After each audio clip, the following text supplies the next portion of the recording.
Welcome back to the Nav on the Issue show. Today I'm outside in celebration of Earth Day, or April 22nd, 2021, which is a day that humans use to commemorate Earth and all of its gifts, including humanity.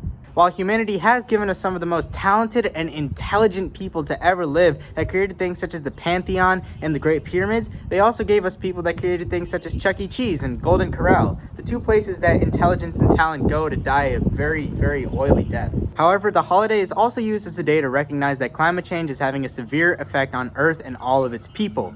I also think it's kind of weird how we celebrate Earth knowing it and all of us are going to die soon because of climate change. It's like inviting the Zodiac Killer to your birthday party. Like, look, it was fun for the first 30 minutes, but nobody made it out of that room alive.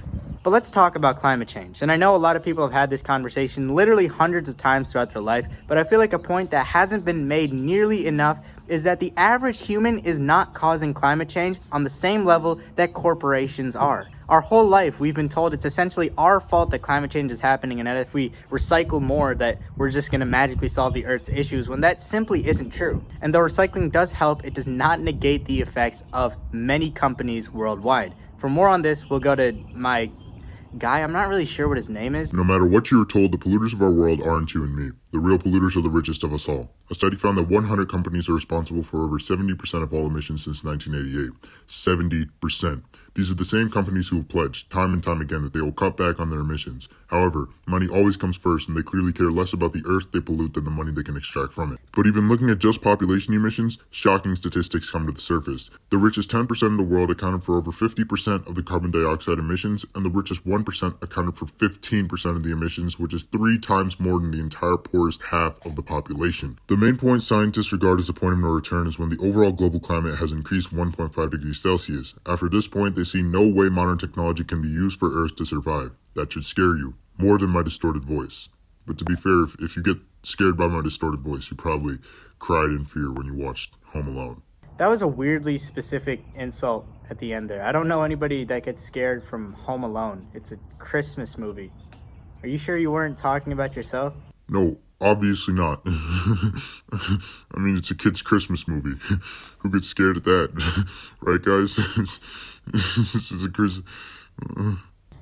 Okay, I'm just gonna assume you were definitely talking about yourself. Regardless, let's take a deeper look into what the Home Alone phobic guy had to say about climate change worldwide. For one, it's true that scientific consensus says that a 1.5 degrees Celsius increase in the overall global temperature would spell disaster for our entire Earth. However, what's more surprising is that there are actually places in the world where this threshold has already been met. In places such as India and China, there are cities where the overall average temperature of the city has already raised above 1.5 degrees Celsius. And the way that we're polluting right now, it won't be a shock if some of these cities cross the threshold of 2 degrees Celsius in increase of average temperature in the next 2 to 3 decades. The president at that point in time is probably just going to be some Gen Z kid. And it's really scary to me knowing that the person that's going to be tasked with saving humanity is probably on TikTok right now commenting "hey lol" on every girl's post he sees. I'm guilty of doing that too. Regarding the amount of emissions based on class, the people that are richest in America and in the world often pollute the most in comparison to the poorest people in the world. This is just a case in point example of the richest making the lives of the poor a lot worse. And if you're watching this and you're in the United States, chances are you're in this top 10%. And if you're in this top 10%, you are one of the people that's most likely polluting these areas the most. However, one thing I want to point out is that the blame can't directly be put on you. A lot of people can't afford to buy biodegradable items because in general they're just more expensive. So the system in some of these countries makes it almost impossible to not pollute as much as we do. That segues directly into the third point, which is that 100 corporations worldwide contribute to 70% of global emissions.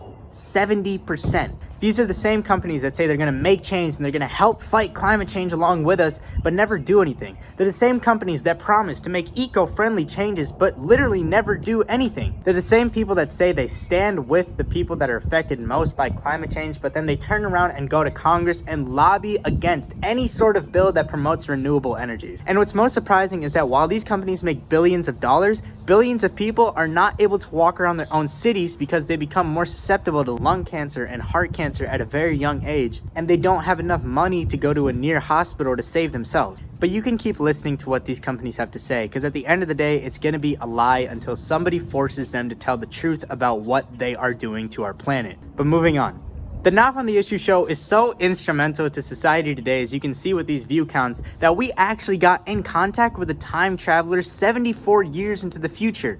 And the very sad reality is that we had to leave planet Earth. Here's the message he sent us. You know, I miss home. I miss home. Terrible. Every time I think back to the times that I was a kid when we had our ticks and our talks, it was a better time. Better time. You know, among us we have a saying, us travelers. We say we do what's best for us, not what's best for you. And I wish we preached that mantra so long ago. You know, it's been 50 years since we left Earth. 50 years. And in that 50 years, we've lost billions of people. Just because we never cared for our own planet. Billions. So to the kids in 2021, I have a message to y'all. And my man Cody, he deciphered it to fit the language, the vernacular of your time. So please bear with me. Bruh, we for real gotta fight climate change. No cap.